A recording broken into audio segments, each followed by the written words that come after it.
Bonjour, j'espère que vous allez bien.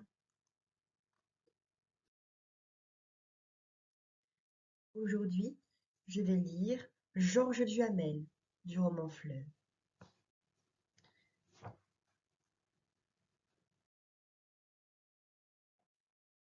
Formation et expérience.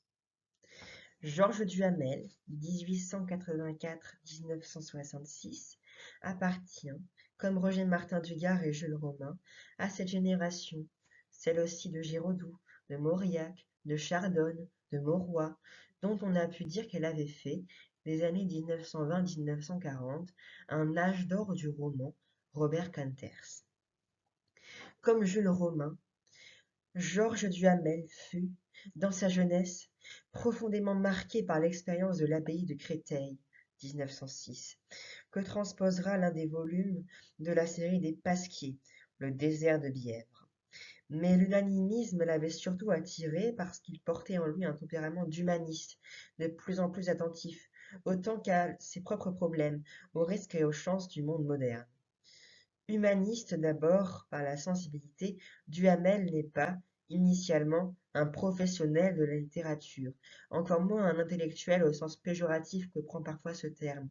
Biologiste et médecin, engagé à titre de chirurgien militaire dans l'horreur de la Grande Guerre, il conserve de cette expérience une immense et profonde compassion pour les hommes, qui n'a d'égal que sa virulente sévérité pour tout ce qui entame l'intégrité humaine, pour tout ce qui défigure le corps et l'âme de l'humanité. Il est aussi humaniste par la culture, attentif à la poésie, amateur de théâtre et surtout de musique.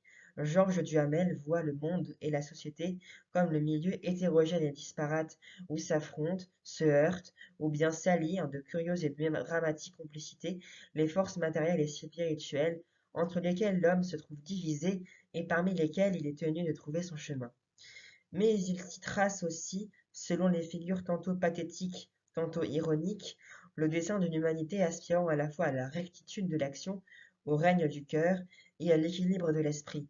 Difficile accord des nostalgies dominantes de l'auteur, dont la lucidité s'applique à l'éviter des pièges, de l'illusion et de la duperie. Y réussit-il toujours? En tout cas, cette œuvre reste une œuvre de bonne foi et, pour reprendre la formule de Jules Romain, de bonne volonté.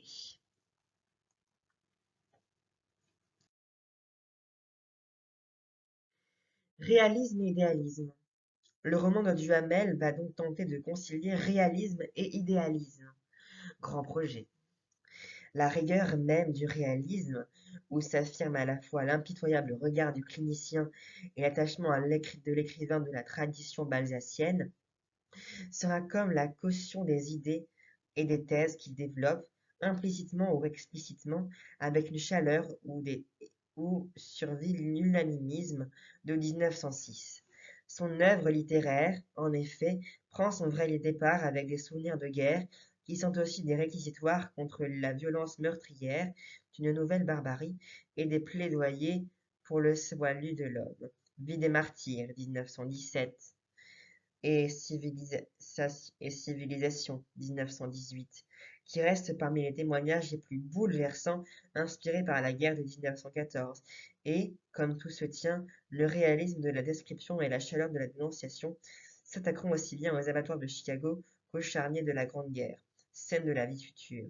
Avec La possession du monde, 1919, ces œuvres forment un ensemble complet de littérature d'action et proposent les thèmes d'un moderne humanisme spirituel, pacifisme raisonnable et vigilant, règne du cœur, domination sur la civilisation mécanique, défense et promotion de la culture, sous le signe d'une générosité qui peut parfois s'égarer dans l'utopie ou l'incompréhension, mais qui n'en confère pas moins à cette œuvre une forme de conviction peu commune. Aussi peut-on pardonner à Duhamel de n'avoir pas compris assez tôt les promesses de cinéma et d'avoir écrit que ce n'était qu'un divertissement d'Ilotte.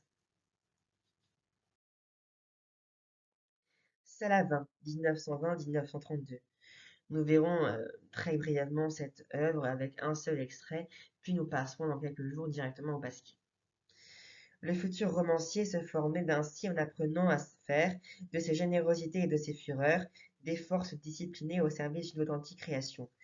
Bientôt naît un personnage qui incarne la condition à la fois dérisoire et sympathique, souffrant et ridicule, de l'homme abandonné à sa faiblesse et cependant conscient, dans sa nostalgie, d'une grandeur qu'il ne sait où chercher.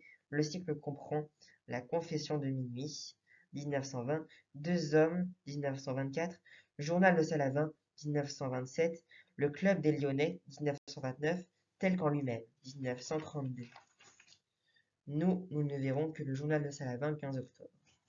Merci d'avoir regardé cette vidéo et gros bisous.